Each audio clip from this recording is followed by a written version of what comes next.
Olá, pessoal! Sejam todos bem-vindos a mais uma aula de Física. Eu sou o professor Michael Maciel e essa é a nossa aula de número 39.1. Estamos dando sequência na nossa jornada, pelo estudo da mecânica, só que agora, especificamente nessa aula, nós estaremos falando sobre o quê? Vou dar uma olhadinha aqui, ó.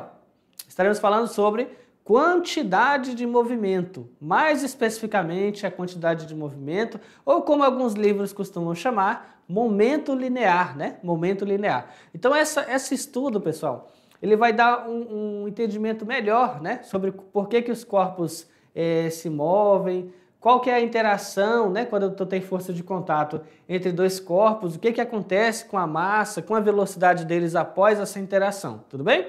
Então se prepara e vamos nessa. Quantidade de movimento, vamos lá. Se um automóvel e um caminhão com mesma velocidade, então vamos lá, com mesma velocidade, os dois estão a 80 km por hora, eles colidem frontalmente, então eles vão bater de frente um com o outro, com um poste, tá? O efeito dessa colisão é o mesmo para os dois veículos? Para pensar um pouquinho. Pensa aí. Um carro de passeio, um carro convencional, um veículo de passeio, está a 80 km por hora e vai bater de frente com um poste. Agora imagina essa cena aí, como é que vai ficar? Imaginou? Agora imagina que você tem um caminhão com a mesma velocidade que esse carro estava, tá? E ele também vai bater de frente com um poste. Mesma velocidade. Se os dois bateram com a mesma velocidade, só que um é um carrinho pequeno, de passeio, e outro é um caminhão, mas a mesma velocidade, será que o efeito vai ser o mesmo? O estrago no poste é o mesmo para os dois casos? E o estrago no próprio veículo vai ser o mesmo para os dois casos? Pensa aí. Se a resposta foi não, Então vamos lá. Olha só, temos aí uma representação de uma colisão, de um veículo de passeio com um poste, olha como ficou. E aí temos, olha só, uma representação de uma colisão de um caminhão com poste. Aí você fala, caramba, professor, mudou bastante o resultado, mudou bastante o efeito, Enquanto que aqui, visivelmente, você não vê, não nota alterações no poste, mas nota alterações na estrutura da frente do carro. Aqui você nota também alterações na parte da frente do caminhão, mas você já percebe o dano estrutural que esse poste sofreu. Aí você fala, nossa, mas se os dois estavam à mesma velocidade na colisão, por que que esse aqui, ele deu um efeito de dano, apresentou um dano maior no poste? E aparentemente a frente dele também apresentou um dano maior. A que se deve isso? Vamos lá, pessoal. Percebemos que o efeito dessa colisão será maior para o caminhão. Por quê? Olha aqui, o segredo aqui, ó. Ele tem maior massa, então ele apresenta maior massa. Aquele que apresentar maior massa vai ter um efeito de colisão maior. Então, olha só, professor aqui, ó, tá pensando, olha só, mas como a quantidade de movimento pode explicar isso? Bom, ela pensou isso e está se perguntando. Eu também estou aqui me perguntando e perguntando para vocês. Como que a quantidade de movimento consegue explicar isso? Qual é a relação dessa grandeza, quantidade de movimento, com o que a gente acabou de falar? Primeiro, você tem que pensar o seguinte. Quantidade de movimento é uma grandeza escalar ou vetorial? Ela é só um número ou ela tem necessariamente módulo, direção e sentido? Começa por aí. Vamos lá, pessoal? Vamos considerar agora dois veículos, olha só, de mesma massa, colidindo de frente um com um poste a 100 km por hora e o outro a 60 km por hora. Em qual deles o efeito da colisão vai ser maior? Então, olha que interessante. Em um caso, 100 km por hora, no outro caso, 60 km por hora. Só que agora eles têm a mesma massa. Agora nós pegamos o exemplo e nós invertemos o exemplo. Porque no primeiro exemplo, eles tinham a mesma velocidade e massas diferentes. E você viu que o resultado não foi igual. Aí agora nós mantemos a massa. Os dois têm a mesma massa, só que velocidades diferentes. Então, será que o efeito na colisão vai ser idêntico? E aqui já está a resposta. Ó. A imagem já está te mostrando que um veículo batendo a 60 km por hora não tem o mesmo efeito que um veículo de mesma massa batendo a 100 km por hora. Aí você fala, ah, professor, então eu desconfio que essa dessa quantidade de movimento, ou esse momento linear, ele não depende apenas da velocidade, mas ele depende também da massa. Então você vai ter que pensar assim, a quantidade de massa que ele possui influencia na quantidade de movimento e a velocidade que ele possui também influencia na quantidade de movimento, tudo bem? Os dois exemplos aí, eles mostram que há uma dependência da quantidade de movimento com a massa e com a velocidade. São duas grandezas que estão associadas a isso. Vamos lá, pessoal? Continuando. Agora vemos que o estrago será maior num carro a 100 km por hora. Naturalmente, a massa é igual, mas a velocidade desse aqui é maior, o estrago dele vai ser maior, ok? Então, após esses exemplos, podemos concluir que os estudos, o estudo de certos fenômenos físicos requerem a análise de uma outra grandeza, no qual a massa deve estar incluída, no caso a massa do corpo e a velocidade vetorial desse corpo.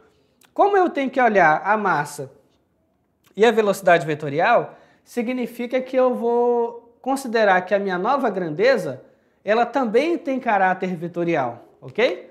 Já que a massa tem caráter escalar e a velocidade é vetorial, a minha nova grandeza, que associa as duas, vai ter um caráter vetorial.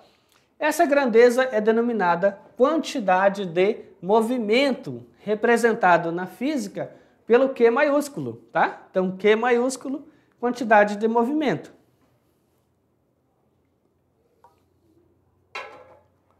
Ou seja, o produto da massa, de um corpo pela sua velocidade. Trata-se, portanto, de uma grandeza vetorial que possui a mesma direção e o mesmo sentido do vetor velocidade, tá? Então essa equação aqui, ó, o que ela diz para você? Ela diz para você o seguinte: você tem Q maiúsculo, aqui ó, você tem Q maiúsculo, que é o quê? Quantidade de movimento. Você tem massa do corpo e você tem velocidade. Só que aí o que eu percebo? O Q é uma grandeza vetorial. O V é uma grandeza vetorial também, que é a velocidade. E o M é uma grandeza escalar. Então assim, como o M, a massa, ele é um escalar, ele não tem módulo, não tem direção, não tem sentido, não é uma grandeza vetorial, a orientação da direção e do sentido de V vai ser exatamente a mesma orientação da direção e do sentido de Q, tudo bem? É isso que essa equação está te mostrando, que a quantidade de movimento depende de duas grandezas, sendo elas uma escalar e uma vetorial, e a orientação dessa grandeza está, olha só, totalmente alinhada com a orientação da velocidade. Vamos lá, pessoal? E aí a sua unidade vai ser quilograma/metro por segundo. E aí, por que isso aí, professor? Tá fácil, né? A massa é medida em quilogramas, a velocidade é medida em metros por segundo, então a unidade da quantidade de movimento é quilograma/metro por segundo, ok? Então vamos a um exemplo aí, ó, bem tranquilo.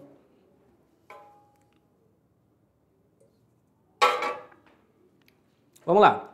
Qual é a quantidade de movimento do professor Décio quando estiver se movendo com velocidade igual a 6 metros por segundo, sabendo que a sua massa é de aproximadamente 120 quilogramas?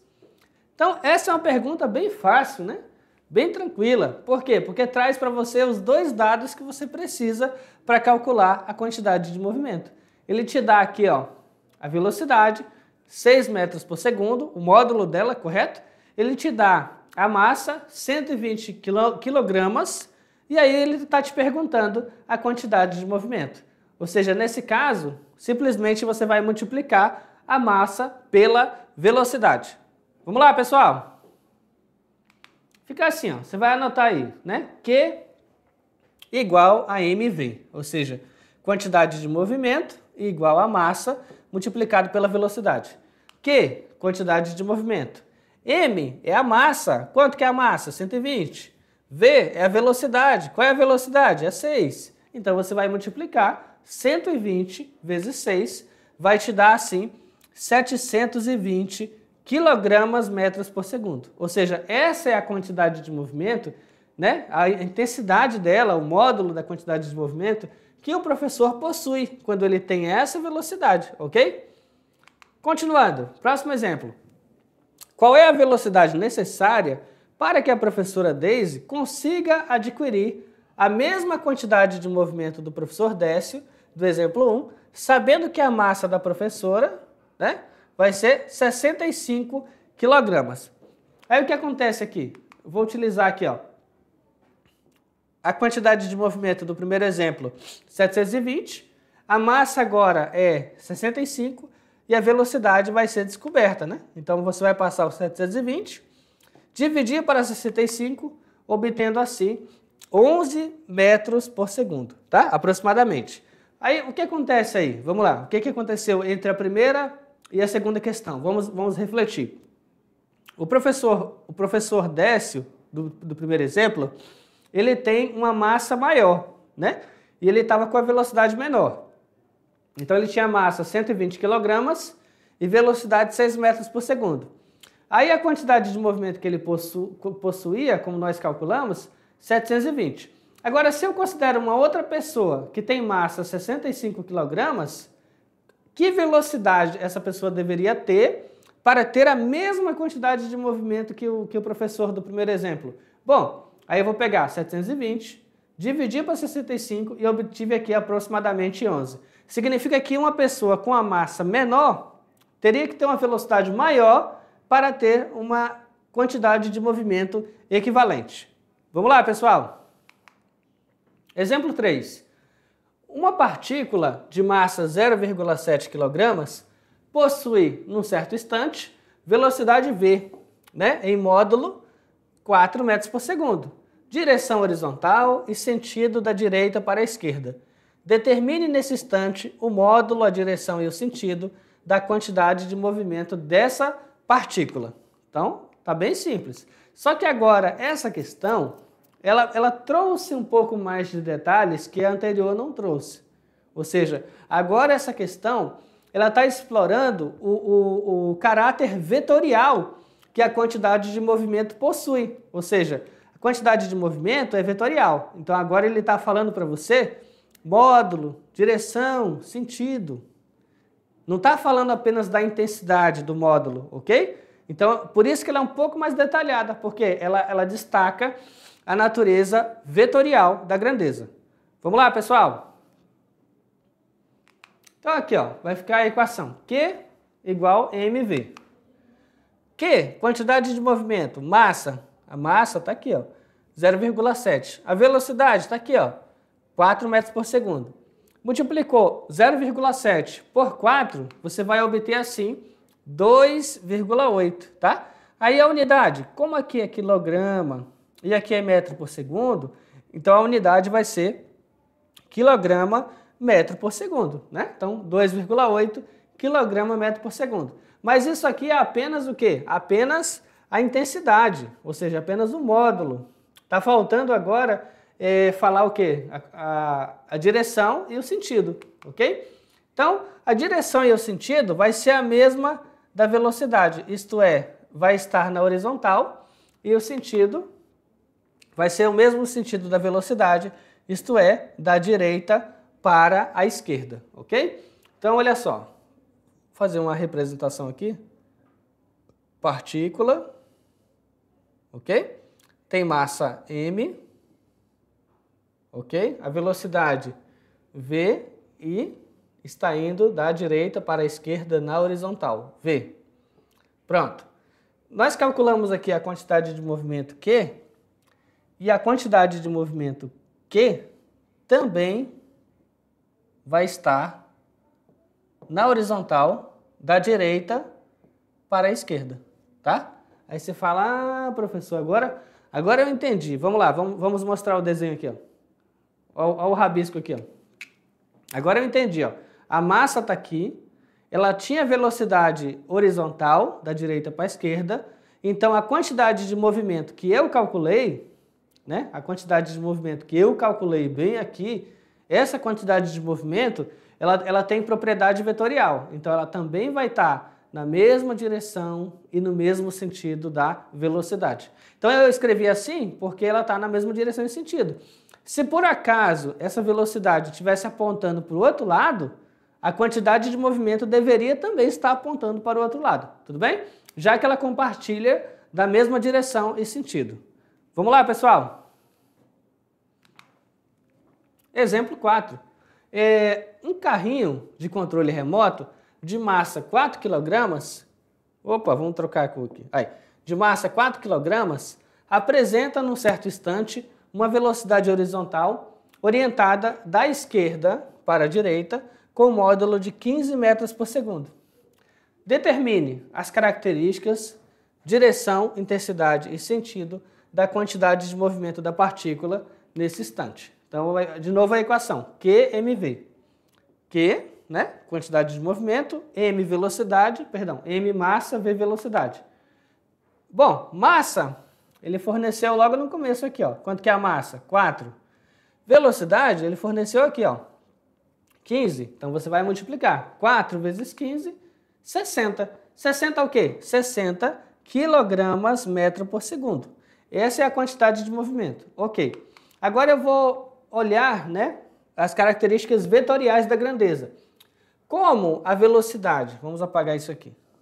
Como a velocidade ela estava na horizontal da esquerda para a direita, então a minha quantidade de movimento vai conservar isso. A direção continua sendo horizontal e o sentido vai ser o mesmo da velocidade, da esquerda para a direita, tá? Então aqui, ó, partícula, velocidade V, horizontal, da esquerda para a direita, quantidade de movimento Q, também, olha só, da esquerda para a direita na horizontal. Ok. Para que um corpo de massa M tenha quantidade de movimento, é necessário que o módulo da sua velocidade V não seja nulo. Então, temos associado ao corpo uma energia mecânica, né? Então, pensa o seguinte assim, vamos lá. O corpo existe, né? Vamos lá, vai parecer um pouco de filosofia, mas tudo bem, física tem disso. Um corpo existe. Ele existe, então ele tem massa. Perfeito. Mas só o fato de ter massa dá a ele uma quantidade de movimento? E a resposta é não. Para que esse corpo exista e tenha quantidade de movimento, ele precisa apresentar o quê? Alguma velocidade, que seja naturalmente diferente de zero. Tá? No momento que esse corpo ficar em repouso, que ele ficar parado, a quantidade de movimento dele vai ser zero. Tudo bem? Então, nós associamos aí a quantidade de movimento a uma grandeza chamada energia mecânica, né? Que a energia mecânica vai estar atrelada à energia cinética e à energia potencial. Vamos lá, pessoal? Olha só. Nesse caso, a quantidade de movimento está associado à energia cinética, né? Então aqui, está atrelado à energia mecânica. Sim, mas a energia mecânica especificamente energia cinética, ok? Dá uma olhada, ó, dá uma olhada aqui nessa imagem, né? Você está vendo aqui o trem, uma locomotiva em altíssima velocidade, tanto que você não consegue ver muitos detalhes do que tem aqui, ó, só um borrão, né? E aqui, já nesse caso, a quantidade de movimento está associada à energia cinética e à energia potencial gravitacional, né? A energia cinética e potencial gravitacional. Porque olha só, diferente lá do exemplo do trem, né? O trem ele estava numa horizontal com uma certa velocidade. Então ali eu estou considerando que ele está no deslocamento horizontal, onde ele não aumenta, né? E nem diminui a altura. Ou seja, ele não está indo para situações mais elevadas ou mais baixas, ele está na mesma horizontal. Perfeito. Agora, nesse exemplo aqui, né, eu tenho aqui 2 soldados, podem estar em treinamento, eles estão descendo, né, de um helicóptero. Ok. Essa descida do helicóptero faz com que a quantidade de movimento deles esteja associado a duas energias, a cinética e a potencial gravitacional. Cinética, porque vai depender da velocidade que ele tem naquele instante, e energia potencial gravitacional, porque é a energia que ele possui naquela altura, naquela cota. Então a soma das duas energias influencia na velocidade final que ele possui, por isso que é dependente das duas. Vamos lá, pessoal? E olha isso aí, ó. Tá pulando, né, com elástico. E aqui a quantidade de movimento está associada à energia cinética e à energia potencial. Só que aí é duas energias potenciais. Energia potencial elástica e energia potencial gravitacional, tá? Então, você viu aqui, né, com esses exemplos, que quantidade de movimento é uma grandeza vetorial totalmente atrelada a essas energias que a gente está falando, energia cinética, potencial gravitacional, potencial elástica, tudo depende de como vai estar o problema. Nesse caso aqui ele pulou, né, de bungee jump, pulou, ok. Então ele foi de um ponto mais alto para um ponto mais baixo, energia potencial gravitacional. Ele chegou aqui com alguma velocidade, partindo do repouso, energia cinética. E ele chegou num ponto em que ficou esticando ali, ó, o elástico, energia potencial elástica. Então você viu que só no simples exemplo eu tive aí algumas energias para poder associar. Vamos nessa. Exemplo 5.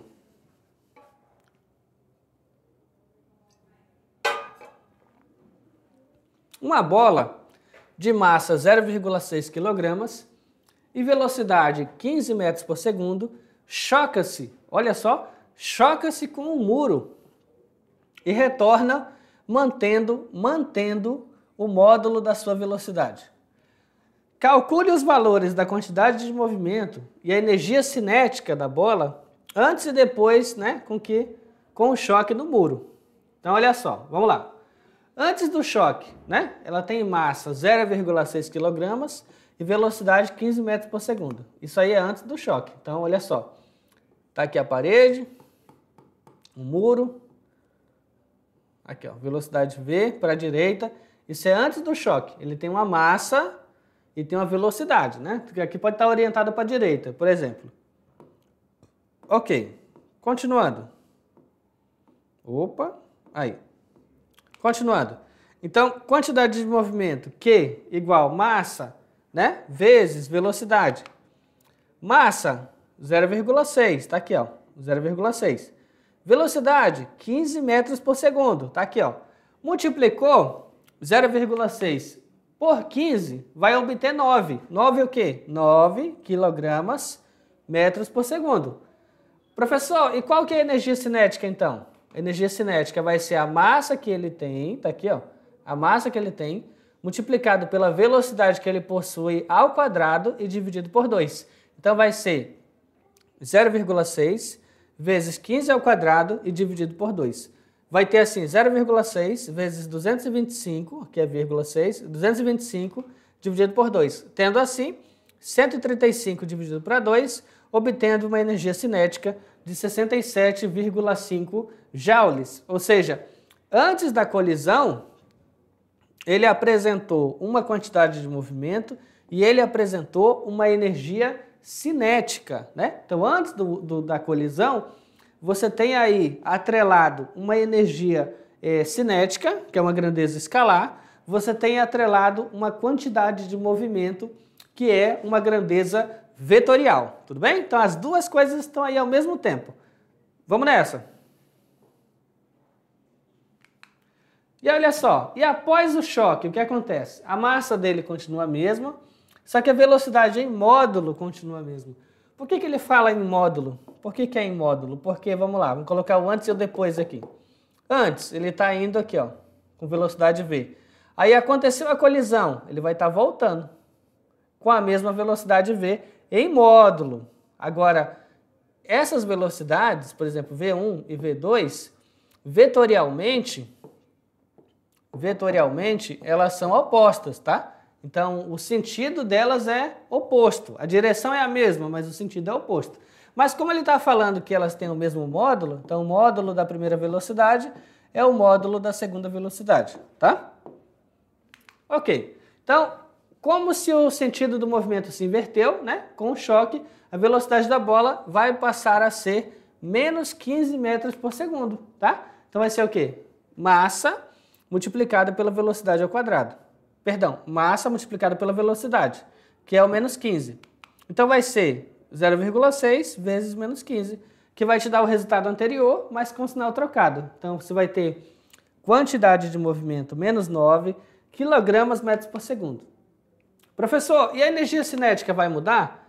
Olha só, você vai ter aqui o módulo da velocidade ao quadrado, então você vai ter 225, né, vezes 0,6 dividido para 2, que vai te dar 135 para 2, que vai te dar 67,5. Ou seja, a quantidade de movimento na ida, né, antes da colisão, ela é 9 kg metros por segundo. A quantidade de movimento voltando é menos 9 kg metros por segundo. Ou seja, a intensidade é a mesma. Mas a energia cinética é a mesma para as duas, tá? Porque o módulo da velocidade vai ser igual. Continuando, conservação da quantidade de movimento. Agora vamos falar sobre choques ou colisões. Em qualquer choque entre dois ou mais corpos, se considerarmos o sistema composto apenas por eles, portanto, sem a existência de forças externas ao sistema, haverá sempre a conservação da quantidade de movimento. Então, essa quantidade de movimento ela se conserva. No entanto, diferentes situações podem acontecer. Então, olha só. Você pode ter, por exemplo, um choque perfeitamente inelástico, né? Como é que é um choque inelástico? Uma coisa que não é elástica, como seria isso? Dois corpos se chocam, né? Se colidem, se batem, e eles continuam o movimento unidos. Então, uma colisão perfeitamente inelástica é aquela colisão onde os corpos continuam juntos. Por exemplo, um corpo bate no outro e eles vão sair juntos. Isso é uma colisão perfeitamente inelástica. Então, uma colisão perfeitamente inelástica entre dois corpos de massas iguais. Então, o que aconteceu? Olha lá. O que aconteceu? Vamos olhar essa ilustração aqui com calma, né? Dá uma olhada. Você tem um corpo de massa M com velocidade V. Aí quando ele bateu, quando aconteceu a colisão totalmente inelástica com o segundo corpo, eles saíram juntos em movimento. Só que eles saíram juntos em movimento com metade da velocidade inicial. Dá uma olhada aqui, ó. Com metade, com V sobre 2. Aí você fala, professor, faz sentido, né? Um corpo vem com velocidade, bate no outro e eles vão seguir juntos. Mas eles não vão seguir juntos com a mesma velocidade que o corpo chegou. Ela é cortada na metade, tudo bem? Já que é o dobro da massa. Vamos nessa. Então, olha só. Nesse caso, embora a quantidade de movimento se conserve, existe uma significativa perda de energia cinética no sistema. Então, a quantidade de movimento se conservou, mas a energia cinética foi perdida. Aí você fala assim, como assim, professor, foi perdida? Porque ele reduziu, né, a velocidade, ok? Ela foi perdida. Então, olha só, não ocorre deformações permanentes, né, ao se chocarem. Então, colisão elástica entre massas iguais. Perdão, aqui, ó. Colisão elástica, o que aconteceu? O corpo veio com velocidade V, colidiu com o segundo e esse segundo saiu com velocidade V. Então, um choque perfeitamente elástico, né? A diferença desse caso para o anterior. Vamos lá. A diferença desse caso para o anterior. O que aconteceu? Aqui, nesse caso, vamos lá, pessoal, aqui, ó. Nesse caso, esse corpo de massa M, ele veio com velocidade V, bateu no segundo corpo e no momento que ele colidiu com o segundo corpo começou a entrar em movimento. E o primeiro corpo ficou em repouso. Falou, nossa, professor, como se fosse uma partida, né, de sinuca. Você bate uma bola na outra, aí a primeira bola que bateu parou e a segunda entrou em movimento. Pronto. Transferiu, né, energia. Então o segundo corpo saiu com velocidade V. Tudo bem? Vamos nessa. Neste caso, existe a conservação da quantidade de movimento, bem como da energia cinética do sistema. Então, olha só, eu digo que uma colisão é perfeitamente elástica se a quantidade de movimento é conservada e a energia cinética do sistema é conservada. O que aconteceu no anterior aqui, ó, com a inelástica? A quantidade de movimento foi conservada, mas a energia cinética foi perdida. Uma parte. Continuando. Enquanto a radiação do corpo negro não escapa de um sistema, os átomos em agitação térmica experimentam essencialmente colisões elásticas, né, do tipo elásticas. Na média, os átomos ricocheteiam entre si, mantendo a mesma energia cinética, depois de cada colisão. Aqui os átomos de hélio, à temperatura ambiente, se mostram retardados, né, 2 trilhões de vezes. 5 átomos estão coloridos de vermelho para facilitar o acompanhamento de seus movimentos. Colisões perfeitamente elásticas ocorrem apenas se não houver conservação de energia cinética em outras formas, né? Como calor ou ruído. E, portanto, elas não são parte das nossas experiências cotidianas. O que está sendo dito aqui é o seguinte: a maioria das colisões que você vê no dia a dia, bateu uma moto com outra moto, bateu uma moto com um carro, bateu 2 carros, fez uma partida de sinuca, na maioria das vezes você vai ter colisões parcialmente elásticas, né? Situações como essa do perfeitamente elástica são pequenas situações que você pode pegar como exemplo. Aqui, por exemplo, é uma situação onde átomos com agitação térmica dentro de um buraco negro. Não é uma situação corriqueira que a gente vê acontecendo no cotidiano, tudo bem? Vamos lá, pessoal. Existem ainda os choques parcialmente elásticos, que abrangem toda a gama de possibilidades entre os extremos do choque elástico e do inelástico. Então, olha só, vamos ter aí, vai entrar em cena agora uma coisa chamada coeficiente de restituição. O que é a restituição? Vamos lá. Para o estudo dos choques, definimos o conceito de coeficiente de restituição como uma grandeza adimensional, ou seja, uma grandeza que não tem dimensão, que relaciona as velocidades dos corpos envolvidos imediatamente antes e após a colisão. Então, olha só, quando eu vou olhar uma colisão, né? Quando eu vou olhar o que aconteceu nessa colisão, quando eu vou investigar essa colisão, eu vou prestar atenção numa coisa assim, ó. Aqui os corpos estão se aproximando com essa velocidade, mas após baterem, eles vão se afastar com outra velocidade. Quando eu pegar, né, essa velocidade relativa de afastamento e dividir pela velocidade relativa de aproximação, aí eu vou ter uma ideia do que é, né, o meu coeficiente de restituição, ou seja, eu vou ter uma ideia do valor que ele possui. Agora, por que, professor, que ele é adimensional? Porque você está dividindo velocidades por velocidades, né? A variação, a velocidade relativa de afastamento, metro por segundo. A velocidade relativa de aproximação, metro por segundo. Então você está dividindo duas grandezas de mesma dimensão, e aí o resultado desse quociente vai te dar uma coisa que não tem dimensão, ou seja, adimensional. Vamos nessa! Por meio do coeficiente de restituição, podemos entender se houve conservação total ou parcial de energia cinética e até se ela foi totalmente dissipada. Então, olha só, definição do coeficiente de restituição E. O coeficiente de restituição é definido como a razão entre a velocidade relativa de aproximação imediatamente antes da colisão e a velocidade relativa de afastamento imediatamente após a colisão. Então, velocidade relativa, né? Um conceito para você entender é assim, vamos lá. Bom, você tem um veículo, né, numa estrada e tu tem um outro veículo nessa mesma estrada. Eles estão na mesma direção horizontal, a velocidade deles na mesma direção, mas sentidos opostos. Então, um está se aproximando do outro, certo? Então, um carro em relação ao outro vai ter uma velocidade relativa de aproximação. Após eles se cruzarem e começarem a se afastar, um carro em relação ao outro vai ter uma velocidade relativa de afastamento, ok? Então essa velocidade relativa significa que o referencial é um dos corpos. Não é um ambiente externo, um referencial na beira da estrada, não. Você está medindo um em relação ao outro. Então, por isso que é o quê? Uma velocidade relativa. Vamos lá, pessoal. Continuando.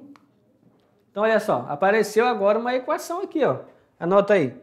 E é igual a V, né, de afastamento sobre V de aproximação. Ah, professor. Então, olha só. Coeficiente da restituição é V de afastamento sobre V de aproximação, ok? Então, a velocidade relativa com que eles estão se afastando após a colisão, dividido pela velocidade com que eles estão se aproximando antes da colisão, ok? Então, olha só, a equação agora está mais detalhada, coeficiente de restituição E, velocidade do corpo B após a colisão, então é o que? Afastando-se. Velocidade do corpo A após a colisão, então também é de afastamento. E velocidade do corpo A aqui, antes da colisão inicial, de aproximação, portanto. E aqui velocidade inicial do corpo B, antes da colisão e, portanto, uma velocidade de aproximação também. Uma colisão que é perfeitamente elástica, olha só, ocorre quando há uma conservação total da energia cinética e a velocidade relativa de aproximação de afastamento com que os corpos sofrem a colisão, nesse caso, possuem o mesmo valor. Portanto, o coeficiente de restituição para uma colisão perfeitamente elástica vai ser igual a 1, tá? Que eu vou analisar o seguinte, E é a velocidade relativa de afastamento e aqui é a velocidade relativa de aproximação. Mas como ele conservou a energia cinética, essa velocidade vai ser igual a essa velocidade. Então, você vai ter como resultado da divisão 1. Já que uma colisão parcialmente elástica, né, onde há uma perda parcial de energia cinética dissipada, principalmente pelo som e o calor gerados no momento da colisão, a velocidade relativa de aproximação será maior que a velocidade relativa de afastamento. Então, o valor do coeficiente de restituição, ele vai estar em um certo intervalo, né? Qual que é o intervalo? Ele tem que ser maior do que 0 e ele tem que ser menor do que 1, tudo bem? Então, se for uma colisão parcialmente elástica.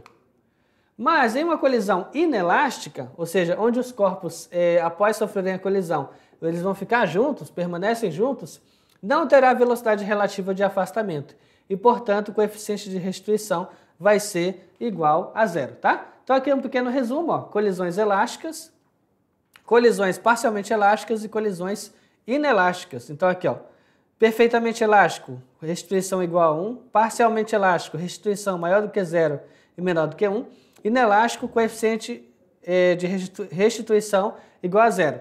Quantidade de movimento é conservada, né? Em todas as três, ó, é constante, quantidade de movimento é conservada.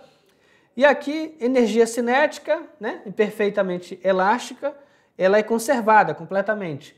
Parcialmente elástica, dissipação parcial. E olha só, inelástico, ele vai ter a máxima dissipação de energia cinética, certo? Então, perfeitamente elástico, eu estou falando que eu estou num sistema conservativo. E as outras duas, parcialmente elástico, inelástico, são o quê? Sistemas dissipativos, onde a minha energia cinética, potencial e mecânica como um todo, vai ser convertida em outro tipo de energia, dissipada, que ela não vai conseguir mais aproveitar. Tudo bem, pessoal? Então, olha só, esta foi a nossa aula de hoje. Eu espero que você tenha gostado e, ei, até a próxima. Tchau, tchau.